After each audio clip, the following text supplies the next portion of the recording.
Very warm welcome along to Watkins Glen International. A beautiful day to go motor racing and a fabulous vista for our Porsche Carrera Cup North America competitors on the Sailing 6 Hours of the Glen weekend. One of the blue ribbon events in American motorsport and one of the must-dos, bucket list events if you are a fan of endurance racing. We're up in the Finger Lakes region of New York. Well, about a 5-hour drive from JFK, 3.4 miles, 11 corners. The toe and the heel of the boot is part of the longer circuit, of course. Action areas pretty much everywhere here. Turn 1, then through the S's over the top, braking area into the inner loop. Not much braking there for the Carrera Cup cars.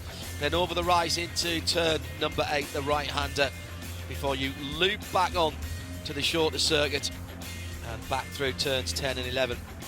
Watching people drifting close to the wall on that exit of turn number 11. I'm John Hindhaugh. Shay Adam is alongside me in our global broadcast centre, wherever you're joining us from around the world for this live free broadcast. Good to have your company as the Porsche Carrera GTS 992 rolls away with the field.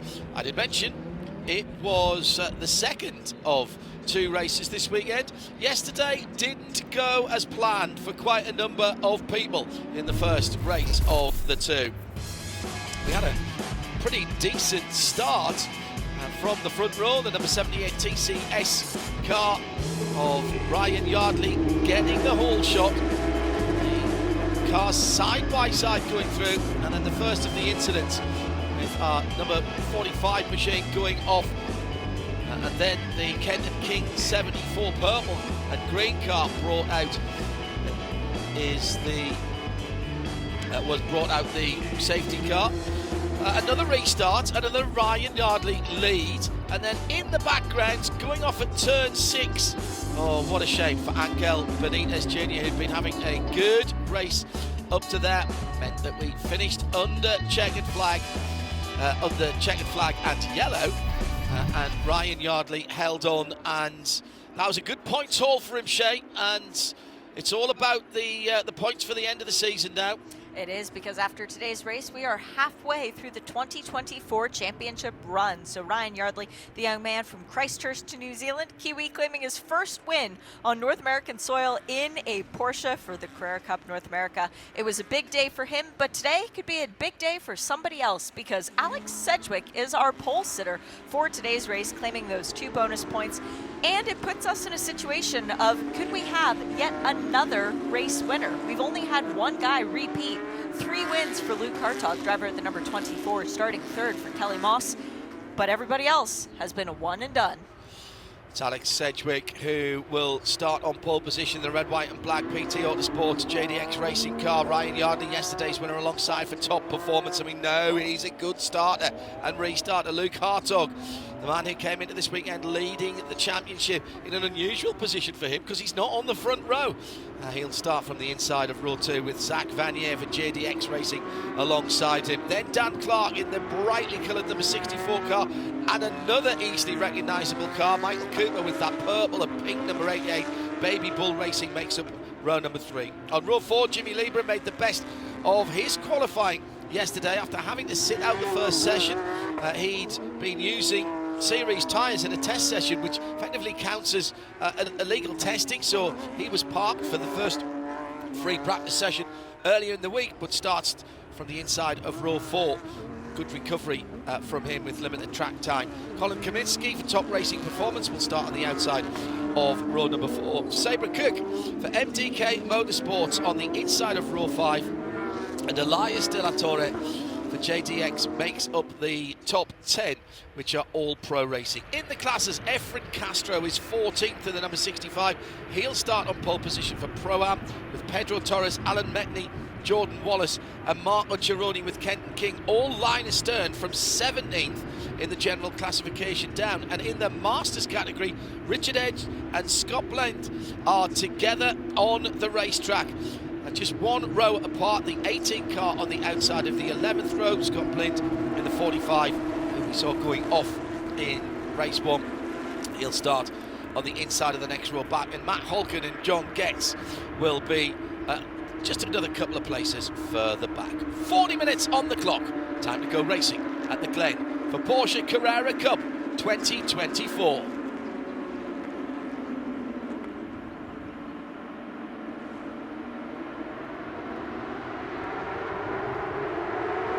Green flag is in the air, and they head down towards the first corner, and it looks like Ryan Sedgwick in the red, white and black car gets the jump, and he does, and following him through, Luke Hartog makes the best of his start from row 2, and there's a contact behind partway down the field, and there's a big incident right in the middle of the pack. This will be a red flag or a full course yellow at least, and there's at least 5, 6, 7 more cars. That was right in the middle of the pack. There was a little touch. I saw some Michelin tyre smoke, and we'll pick out some of the cars as they were going through. It's a very quick run into that. Chris Belomo is parked off on driver's right. Madeline Stewart is in the middle of the track. Moisey Uretsky, championship leader coming into today's race, is stopped. We've got the 65 also off on the side of the track as well. I believe that is Efren Castro, very much a championship contender, perennial championship contender. Let's see if we can make sense of what happened. The start was clean. At the front of the field, it was fine. It's about a third of the way down. I just saw a puff of smoke. 3 cars trying to go into one, and that's a heavy impact. There are at least 8 cars that I've counted involved in that. Looks like Matt Holcomb was involved as well, and in the mystery machine. And it is just 3 cars, and as soon as the wheels made contact, 44 of Angel Benitez is in there as well. Jake Pedersen is the one who got spun around and thrown into the guardrail very aggressively early on. Moisey Uretsky up on 2 wheels at one stage, and then there was subsequent contact later on. That was Belomo getting in there and getting airborne over another car later on. So it starts in the middle of the pack with the... I think it was Angel Benitez, Jake Pedersen, and the car that stopped further up, which would be Efren Castro. So Angel Benitez is in the 5. That was the car that took the very heavy run into the guardrail, as did Madeline Stewart. Madeline Stewart went in backwards, and then there was some incidental contact afterwards. That was the 26 getting involved in that. That was Roberto Totino. Jake Pedersen's car absolutely destroyed at the front end. Good to see him getting out. Alan Metney in there. Alan Metney in there. Hadn't seen that black car, the iFly car. Now, he's just looked at the front of his car. I think he thinks he can drive this away. Yep. Thumbs up from Moisey. From Moisey Uretsky. Madeline's Stewart there as well. That's good to see. The Porsche Columbus machine. So Metney's had a look at his right front to see if there's damage. I think he's going to try and reverse that Porsche out of there. I think you're right. Metney's won, what, 5 championships in Porsches before in single make series. He knows how to get things done. He knows when a car is salvageable, and he's on the radio talking to the Kelly Moss crew saying, guys, this is not game over necessarily. I think we can fix it. He's getting back in. He's fastening his belts. Good man. I think he's fastening his belts there, and which is very smart. And the AMR safety crew are basically saying, can you drive this car? And he's nodded there. Yep. Angel Benitez getting out of his car again under his own steam. That's good. AMR safety crew actually indicating, yes, Alan Metney is going to take this back. He's reversing. He's lost a lap. He's lost a lap, but not more than that as of now. The cars involved, just to let everyone know, we've got Jake Pedersen in the number 85, Efren Castro in the 65, Madeline Stewart in the 82, Angel Benitez in the 5, Alan Metney, who is trying to recover his own car to the pit lane in the number 99, Roberto Tutino in the 26, Chris Belomo in the 68, and Moisey Uretsky in the 44. Those are the cars that are not turning laps at the current time. Yeah, so that I reckon there was 8. And 8 is that count at the moment. We might get 1 or 2 of them back in again. It's a great start at the front of the field. It all goes on round about the mid-teens in the position, and it was just a wiggle on the curb by the car of Angel Benitez, who was the car that was originally furthest to the left, a driver's left. As he went over the curb, just got a little bit of a wiggle on that sent him back towards the middle of the road and set off the domino effect. Spearing Pedersen off into the guardrail. The multicoloured car, yes, Yes. of Pedersen. That was the big hit. The very big hit. And Madeline Stewart car went in backwards, then sat in the middle of the road, and at least one car, I think, clipped her. Yes. That was Chris Belomo's car, pulled off a front tyre on the 68. Also in there, the number 26, as we mentioned, Roberto Totino. I think he had steering damage and just couldn't do anything about that. Looks a bit odd when you see people driving into a stationary car, but the 26 had nowhere to go and then clips the right-hand turn front wheel of the stranded Madeline Stewart car, and at that point broke the steering. We're still waiting for clean-up to continue here, as you might imagine. Alan Metney, the only one back in his car. Apparently he has tried to move it, but they have said it might not go. I received a message saying all drivers were told to get out of their cars, but Metney is still trying. Well, he did get out of his car, he's just got back in, and now he's getting out. Yep. Yeah. I think there may be radiator damage to the right front of that car. The steering might be okay. I think I saw Efren Castro trying to get into his car. Now, he's got no right front tyre on his wheel. The wheel's still there. No, hang on a second. Metney's getting back in again. Or was he trying to knock the car out of gear? No, he is getting back in. He's using one of the AMR safety crews to try and help him. No, back out. No, you're right. He was putting the car into neutral, I suspect. So after that carnage, just to put everything in context, Alex Sedgwick leads Luke Hartog ahead of Ryan Yardley, yesterday's race winner, and then Zach Vanier, who apparently had some contact and continued. That's the message from race control. Yes. Dane Clark is in 5th with Michael Cooper in 6th. In the Pro-Am class, Jordan Wallace leads the way from Pedro Torres. In 3rd is Kenton King, and 4th, Marco Cironi. Marco came into today 1 point behind Moise Uretsky for the Pro-Am Championship, with Uretsky scoring last place points in category for Pro-Am.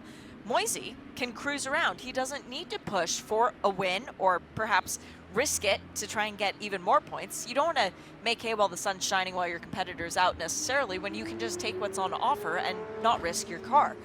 We've got in the Masters class, Scott Blind, the guy who was in the gravel, remember, in our countdown from yesterday, is leading the class ahead of Richard Edge, the pole sitter. John Getz is in 3rd with Mark Wame, who did a fantastic job of avoiding Madeline Stewart's car stuck in the middle. Yeah. He is now in 4th. Yeah. So big shake-up. Championship contenders are in. Now we can see Alan Metney's car. There was no way he was going to be able to get that back in and continue. Championship contenders involved there, Shea. Particularly Alan. Well, and Belomo as well. Moise Uretsky, we've talked about. Chris Belomo is 2nd in championship for the Masters class. He's going to walk away with a best finish of 9th, so that's 7 points on the day, whereas his competition could walk away potentially with 27 if they win pole and fast lap. Could be a big points swing. It's always the danger area down through turn 1, the exit of turn 1. You think about the uphill part of the S's and not going side by side there, but the incident often happens just at the edge of that curb, and that's exactly what happened there to Angel Benitez Jr. Just got a little bit of a wiggle on. It was 3 across the track, and we're talking about inches there, and there's no way to slow the cars down. Rather like a street circuit at that point, actually, in terms of the runoff or lack thereof. It's like Angel Benitez's car being towed back. It's like ice skating in ballet slippers. You're just going to go. Oh, Alan Metni out of his car and sitting on the grass, a spectator now at this point. He's had an up and down start to his season this year. He's normally very, very consistent in that iFly machine run by Kelly Moss. Consistently winning. Yeah. Yes. DNF at Sebring for race number 1, DNF for Miami, race number 2. This will be his 3rd DNF of the season out of 8 races. That's not very Alan Metni-ish. And that's not a championship contending form. No. Because there are too many good drivers in all of the classes to be able to give away points to your competitors. And the guys at the front of the field as well know when they say this, that they now do not have to take big chances. Yeah. They're going to pick up a points haul on all of these championship contenders. Well, and you talk about points haul and how crazy racing is. It's where you stop on track furthest down as to where you are positioned as far as the championship is concerned. So because Jake Peterson stopped ahead of Madeline Stewart and Angel Benitez, it means that Jake Peterson now gets more points than people that he's competing against. So he then gets credited with the 13th place finish, which still is in the points, and it's 3 times as many points as Angel Benitez will get. Yeah. Metni's car, one of the last to be pulled away. Jake Pedersen's car still in the background. That I think is probably the most damaged of the 911 Cup cars. The 8 of them involved in that incident, and that car, I'm pretty certain, will require another one of the flatbeds.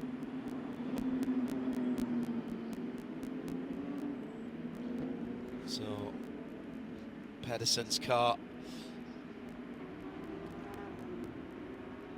needing some remedial damage. There's a couple of Kelly Moss cars involved in that schmozzle. Unfortunately, yes. 4 Peterson, cars. Castro, Stewart, and Metni, and Belomo. Not Stewart. Stewart's JDX. Yes, 4 cars from Kelly Moss.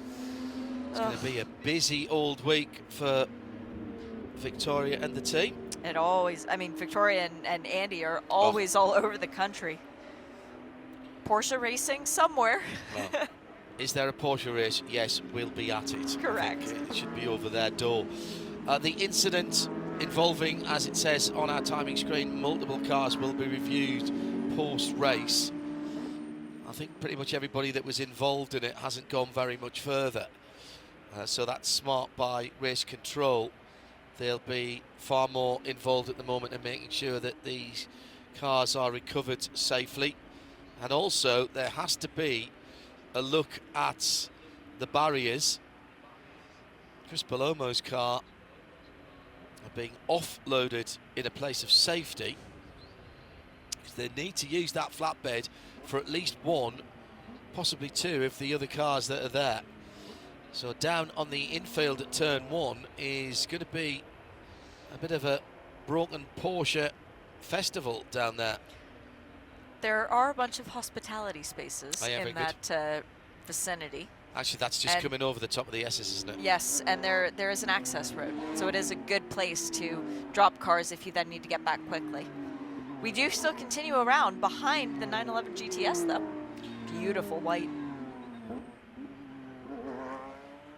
So, well, not the start we were hoping for.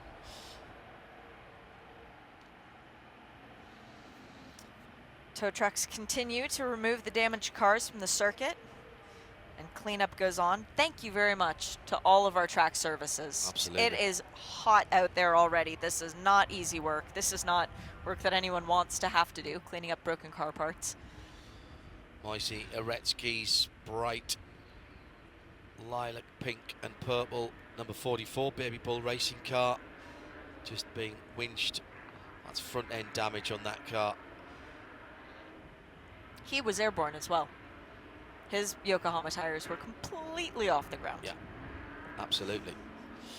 Temperature 88 Fahrenheit in the air. That's 29 Celsius. On the track, a toasty 115 Fahrenheit for the Yokohama tyres. That's 46 Celsius. Or any sneakers of anybody on the pit lane. Yeah. I know, black was not the best option. Sticky. Start is under review. That's standard operational procedure.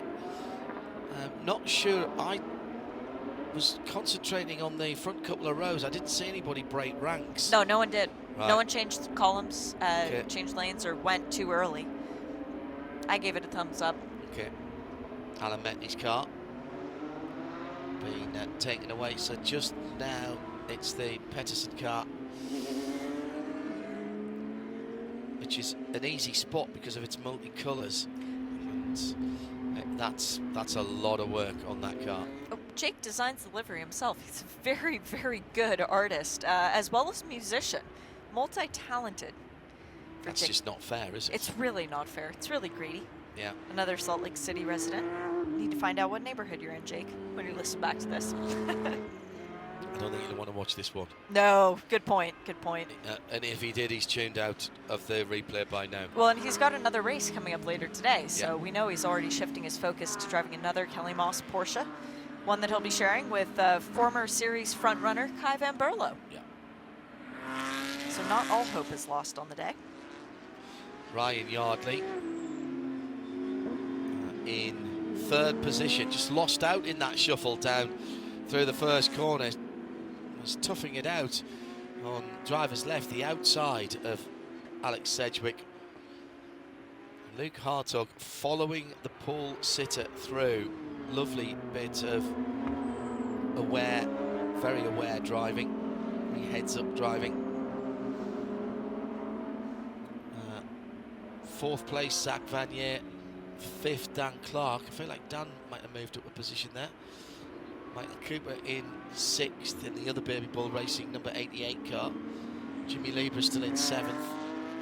Elias De La Torre in eighth. Top Racing's Colin Kaminsky in ninth, who got ahead then of Sabre Cook in 10th. Those two swapped around. Yves Baltas for MDK and Michael McCann are the top dozen, which are all pro cars. In Pro-Am, Jordan Wallace picked his way through with Pedro Torres. So that's the 23 Kelly Moss car from the 16 ACI. And Ken King, who had an unproductive day yesterday when he went into the wall for MDK. With the 74 car, dark blue and purple, he's in a podium position at the moment. Marco Cirone for ACI Motorsports, leading contender, and he was a handful of points behind Moise Uretsky in the Pro-Am. So he now has to, he now can make this a very, very profitable race day today, but he doesn't have to push it that hard to grab the championship lead. He's got it by dint of where he is on the racetrack. As long as there's nothing that happens in post-race tech, he's got the championship lead by a few points because of where Uretsky was scored in 10th. The worst that we can get right now on the track for Cirone is 6th. That is a big gap in points. We're talking about 10 points versus 6 points and 4. When coming into today, they were separated by 1. So he's going to want to move forward from that 4th in Pro-Am, 16th in the general classification.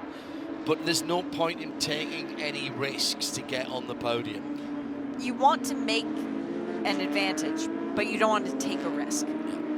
Press home the advantage he's already got and not give that momentum back. Still to come this year, these cars racing at quality venues throughout the season. Yeah, well, we've already been to Sebring to kick off the season, then to Miami with for F1, Montreal with F1. Here, next we go to Road America. Then we go to the Indianapolis Motor Speedway. Yep. Then we go to Michelin Raceway Road Atlanta, another one of those. And then we round out the season, Circuit of the Americas with F1. So it's an 8-round championship and 2 races per round means 16 races on the air. This will be race number 8. Safety car lights are out. Brilliant piece of work. Yes, we've had 20 minutes behind the safety car, but the reason for that was an 8-car pile-up at the start of the race. Angel Benitez just bouncing off the curb and starting off a chain reaction that took out 8 cars, and that's what our track services team and the AMR safety team have been working to clear. The first priority is the safety of the drivers. The Porsche Carrera safety vehicle was moving the moment that the yellow flags went out and they were given the all clear. And they were immediately able to split their team up and go to multiple cars at the same time. Once all the drivers were seen to be okay, and they all were, thank goodness, then and only then was the process of cleanup started. And well done to AMR safety team, our IMSA safety trucks and track services for getting this race still with 20 minutes thereabouts on the clock. More than a little golf clap from Shadai here in the broadcast booth. So 19 minutes on the clock. The Porsche Carrera GTS safety car leaves the field in the capable hands of Alex Sedgwick for JDX Racing. Luke Hartog, who made his way through in a second from a 3rd place start on the original grid. Ryan Yardley, Zach Vanier, Dan Clark, Michael Cooper, Jimmy Libra, Elias De La Torre, Tolan Kaminski and Sabre Cook for the top 10. We go back racing with 18 minutes and 40 seconds on the clock, and it's a beautiful restart from the Englishman Alex Sedgwick, who rattles down towards the first corner without having to think about defending. Great restart. Hartog looking in his mirrors as he goes through the S's for the first time, but he's got breathing space as well. Ryan Yardley and Zach Vanier probably the closest together in the top 6, which are breaking away a little bit from Jimmy Libre. And that number 2 ACI Motorsports car. Textbook definition of nailing a restart for Alex Sedgwick. Went exactly when he should have, and he caught 2nd place slightly off guard, so he was able to pull a slight advantage over Luke Hartog. But for Alex Sedgwick, being at the head of the field is not a familiar place necessarily. It's a place he's longed to be for a long time in this championship. It's proving he belongs there now. Yeah. In a driver's handbook, just replay that 20 seconds of coming out of turn 10 and going into turn 1 for Alex Sedgwick, the PT Autosports car, going through the toe of the boot now and over the top of the rise, and he still hasn't had to make any kind of defensive move at all. So he's getting his Yokohamas back up to temperature and pressure. He would have thought that perhaps he might have been a little vulnerable on the restart. Always difficult to know when to go for the start. Oh, he's gone a little bit wide into turn number 9, but drags the red, white and black car back towards the apex. Just missed his braking point for a moment. That still might have been slightly cold tyres there, but didn't panic. Just opened his hands there and let the car come back to him. He's struggling. He's struggling with the front end of that car. Oh, now, has he got a puncture? Are the tyres just not up to temp yet? And Luke Hartog senses that there's an opportunity here through turn 1. Well, that was better for the leader. Riding the yellow and red curbs. Still the debris and dirt on the track there. It will be it's just some, I think, some mud on the track. The yellow and red flag, often called the liquid flag, but it's actually for anything that's on the track that shouldn't be. Well, now it seems braking appropriately. Yeah, that looked okay there. I was just about to say it looks like it's settling down, and Sedgwick is confident enough to start throwing the car at the curbs on the exit of the inner loop, through the carousel and into the chute, down to turn 6. In Pro-Am, Pedro Torres ahead of Jordan Wallace Ken King still there in third, so that's a change there. Marco Cironi sitting a quarter of a second off a spot on the Pro-Am podium. And in Masters, Scott Blend, Richard Edge, John Getz separated by just under a second, actually, about 3/4 of a second, those three. Scott Blend is not that far behind Marco Cironi. No. That could come into play for the Pro-Am category as well if they start getting hounded by the Masters. All these cars are the same. The only difference are the drivers and the age of the drivers. Yeah, exactly. So performance-wise, flat six, normally aspirated 4-litre. The classic Porsche engine being used in competition and on the street for quite some time. For now, at least, if you're one of the fortunate few, you can still get a GT3 or a GT3 Touring with this exact same engine. Well, the new 992 Carrera and Carrera GTS has a new version of the flat six based on the 2.9, but taken out to 3.6. Instead of having two turbos, it's got a single turbo and a hybrid electric motor. There's no electric running on that. That is basically an assist to the 3.6 flat six engine in the new 992. Marco Cironi is starting to hound Kenton King. Just got a quick shot at it, but looking at the timing screen, they are separated by a quarter of a second, and Jordan Wallace is only a quarter of a second up from them. So it is going to be a three-way battle here for second in the Pro-Am category. Cironi has to be smart here. He needs, I mean, even if he doesn't finish rolling now, he's only going to drop down to, what did you say, sixth position? Sixth place would be the worst. But he needs the extra points, just to stamp home the advantage that he's got by having one of his major contenders caught up in that first lap accident. Marco Cironi won 6 championships running in the GT3 Cup Canada. He knows how important points are, so he'll definitely be aware of what's going on around him. Luke Hartog is just tiny bits drifting back from Alex Sedgwick. You never know it by looking at them on the track, but it is the slightest interval. That time Luke took back the fastest lap of the race, but it was Sedgwick who put in the fastest first 2 sectors we've seen so far. Yeah, we're talking minimal there. 150.703 against a 150.707 for Sedgwick's best, and last time a 7.26.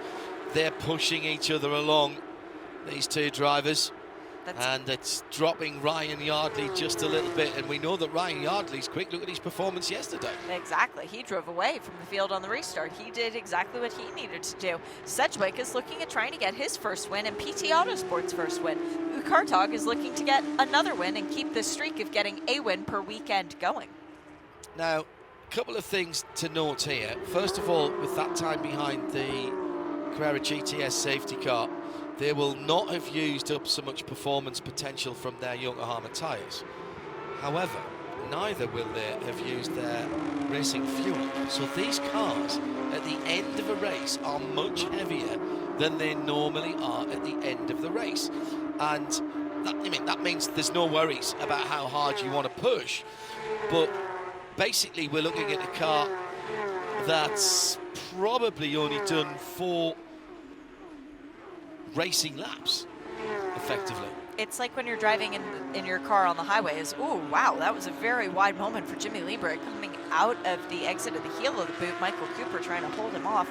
If you're driving in your street car and you're on the highway and you are flooring it and then lifting off, a la Nick Damon, and your range is about 35 miles, and then all of a sudden you start driving it like Scott Dixon and you're babying the throttle, and all of a sudden your range goes up to 75 miles.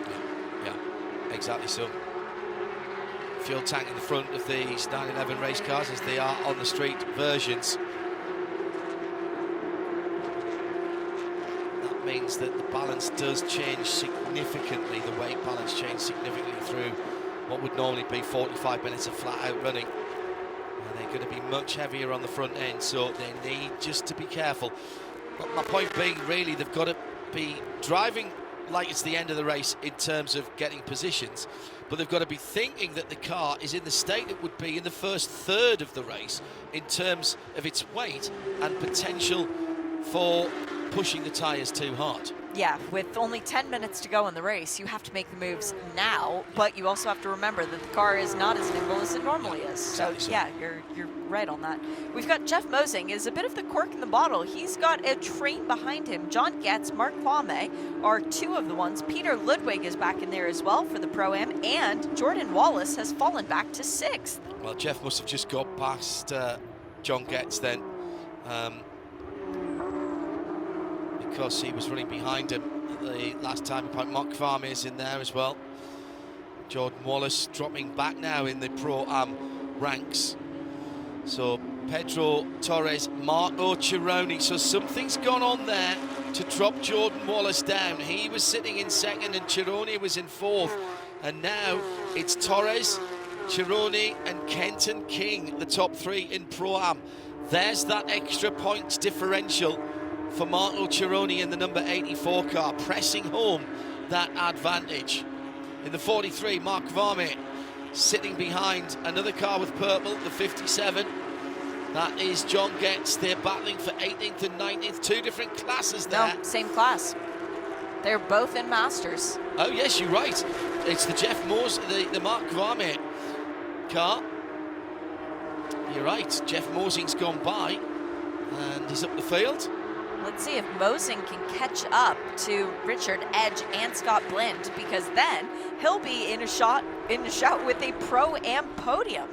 Battle continues for Michael Cooper and for, is that Jimmy Libre? Yes, and Elias De La Torre is now in there too, so there is a 3-car scrap for 6th place. Into the inner loop for that very brightly coloured number 88. With the purple bull. Baby Bull Racing. Michael Cooper then. Dan Clark ahead, but up the road by about 3 seconds. And behind Michael, Jimmy Libre for ACI, the red, white and blue car. Then the number 4 is Elias De La Torre for JTX in the chrome. I don't even know what to call that colour, because it looks green, it looks yellow. But it's very, very shiny indeed. Gatorade. It's the yellow Gatorade flavor. Very good. Side by side into turn 8. Battle for position. Number 2 goes off the track. Jimmy Libre, is he going to give that back? He's going to press home the advantage. I'm not sure that's going to stand. Might be asked to redress that position there, because he did take the very wide line. He was well over the curbs at turn 8.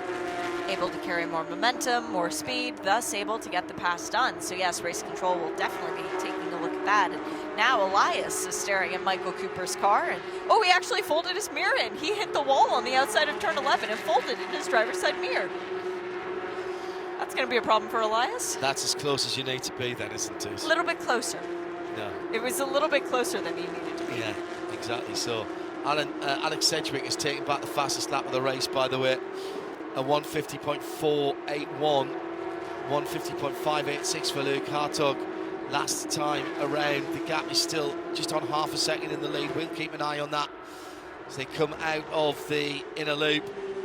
They've pulled away to the tune of 2.5 seconds from Ryan Yardley, who's putting in good sector times, but just not able to string them together. Very good first sector there for Ryan. Now, can he back that up as he tries to chase them down? JDX, Kenny Moss, Top Racing, your top 3 at the moment. Kwame got around Getz. We have a new 3rd place in the Masters class with Scott Blind and Richard Edge still ahead. Jeff Mosing catching up to them at a rapid rate of knots.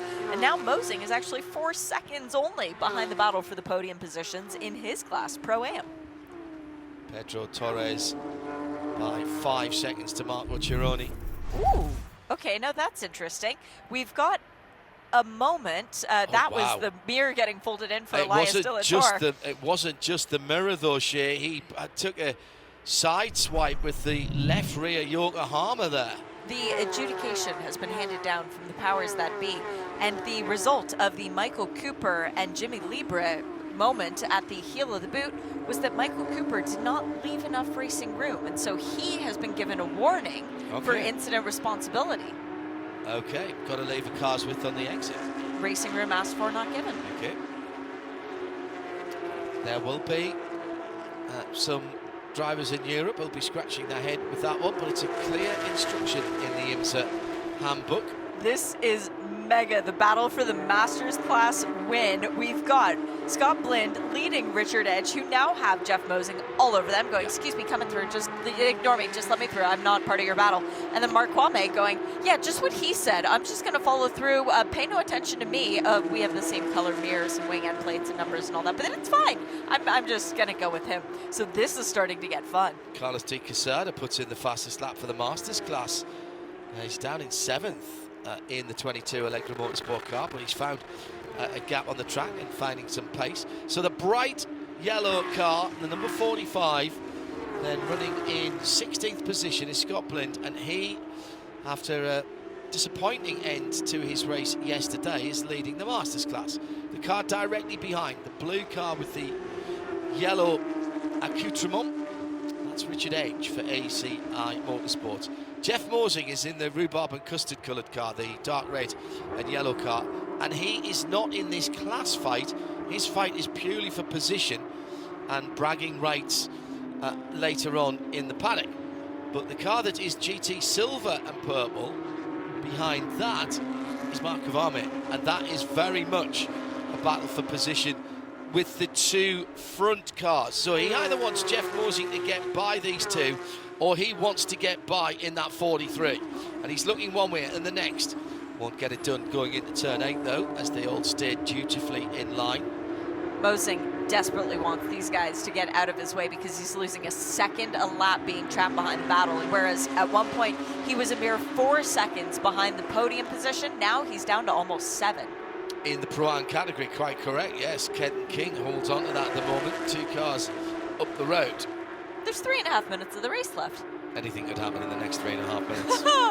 Can and probably will, as Alex Sedgwick continues to lead the way for JDX Racing and PT Autosport.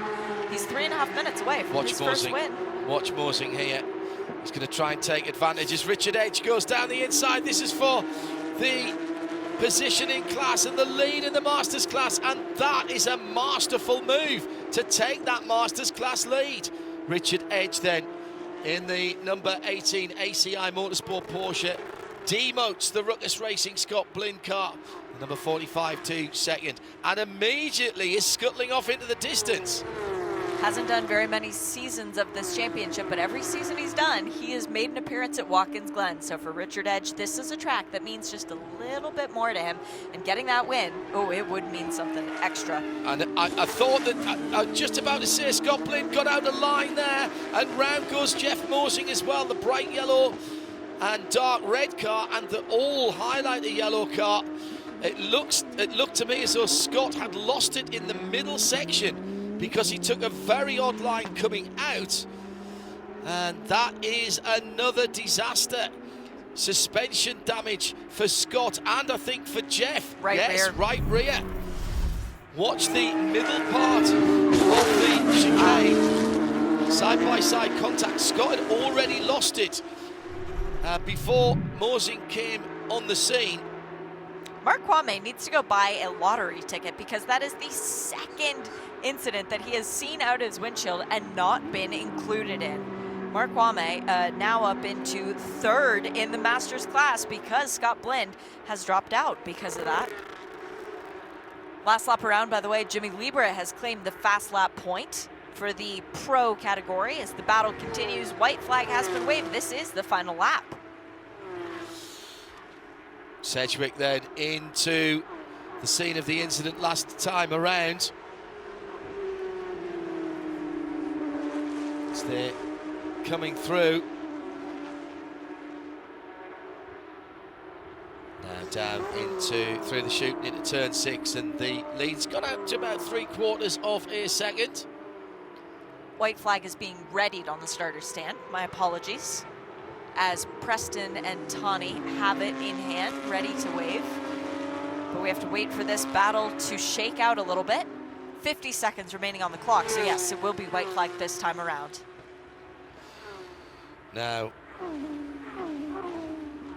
Sedgwick, this will be his first victory in this championship. Came back, what? Is it just last season? Did he race? It was 2023 when he came back. Best finish was second in Road America race number 1. He's matched that with the second race of the weekend in Miami. Yep. Started both races from pole position, but then got a drive-through penalty in race number 1 for changing lanes. At Miami. White flag is out. Tony waves it with her usual vim and vigour. And that means we have 3.4 miles and 11, now 10 corners for Alex Sedgwick, the man from right in the centre of England, Royal Leamington Sparring, on the borders of Warwickshire. Beautiful spa town. This stands to be a very good points day for Mark Kwame. Yeah, could be good. Even better if he were to get up one more position. Don't think he's going to get the 2.9 seconds on Richard Edge. So Richard made the clean pass to take the lead in Masters, and then I think just a tiny mistake on the curb by Scott Blind that also affected the race of Jeff Moseley. And they've both come round to the pits, by the way. They'll not turn any more laps. Luke Hartog has been told that it's the final lap by Tawny waving the white flag, and he has decided now is the time to turn on the turbo boosters because he did the fastest Sector 1 of the race that we've seen. Sector 2 was decent. Let's see if he's got anything left to try and stage an attack. He's got 2 corners to do it. Turn 8 is one of the opportunities. He wasn't close enough under the rear wing of Alex Sedgwick. They're both flirting with the very edges of the racing surface, but that was fine. Kept the Yokohamas on the curb. Is there one opportunity to throw it? It'd be from too far back. I don't think he'd take a load of speed through here if he can. And he does, almost gets airborne there. With the PT Autosports JDX racing car of Alex Sedgwick. Alex becomes a first-time winner in Porsche Carrera Cup North America. Fantastic. And our 6th different race winner of the 2024 season. It was a great pass that got Richard Edge to the front of his field, and Pedro Torres has had to fight as well. He'll come home in 13th and win for ACI. So 1-2 for ACI in Pro-Am. There's Marco Cironi going through beneath us as well, with Kenton King. Ended up in the gravel yesterday. MDK Motorsports gets redemption for the 74 car. Richard Edge goes through in the blue and silver machine. He'll take Masters from Mark Varmey, who was only 1.6 seconds away at the end. Another racing lap or 2 could have had a big difference there. Jordan Wallace has gone through in 4th in Pro-Am. And it's Matt Holcomb. Matt Holcomb for ACI Motorsports, who recovers that number 55 Mystery Machine car. After being, I thought he might have had some damage in that early incident, but he picked his way through, and he's on the podium in Masters. Jody Miller in 4th for MGM. Peter Ludwig 5th in Pro-Am. John Getz 5th in Masters. And the fastest lap of the Masters race for Carlos de Quesada in 6th for Allegra Motorsport. Pedro Torres takes the fastest lap in Pro-Am. And right at the end, the penultimate lap, neither of our first and second took the fastest lap in the Pro class. That goes to Jimmy Libre. Unofficial results then pending post-race technical inspection sees Alex Sedgwick take the top step of the podium. Number 98 JDX racing car by just 0.3 of a second over Luke Hartog for Kelly Moss in second, and top racing performance Ryan Yardley second time on the podium this weekend. Pedro Torres for Marco Cironi and Kenton King in their class in the Pro-Am, and Richard Edge, Mark Farmer and Matt Holcomb in 19th takes the 3rd step of the podium. Quick look at the points from Shay. In the pro category, still Luke Hartog leading the way on 150. In second now is Alex Sedgwick, 117, and third, Michael Cooper on 110. Pro-Am, Moise Uretsky came into today leading. He will leave today in second on 123, 13 points behind Marco Cironi. So a very good day for Cironi. And because of the great day yesterday, Alan Metney, despite the crash today, is third on 111. In the Masters class, it is still all about the Mystery Machine. Matt Halcombe leading the way on 175 points, but now it is the perennial series champion, Mark Wame, who is in second on 132. And because of the crash, Chris Blomo drops to third with 117. And we are off to another great American circuit next as we head to the National Park of Speed at Road America. Join Shea and I there. 8 cars caught up in a first lap, second corner incident. Jake Pedersen, Efren Castro, Madeline Stewart, Angel Benitez, Alan Metney, Roberto Totino, Chris Palomo and Moise Uretsky all stepped away from their cars. At the front of the field, Alex Sedgwick wins in Pro, Pedro Torres in Pro-Am, and Mark Varme second to Richard H in Masters. For Shea Adam, I'm John Hindhoff. See you at the next one.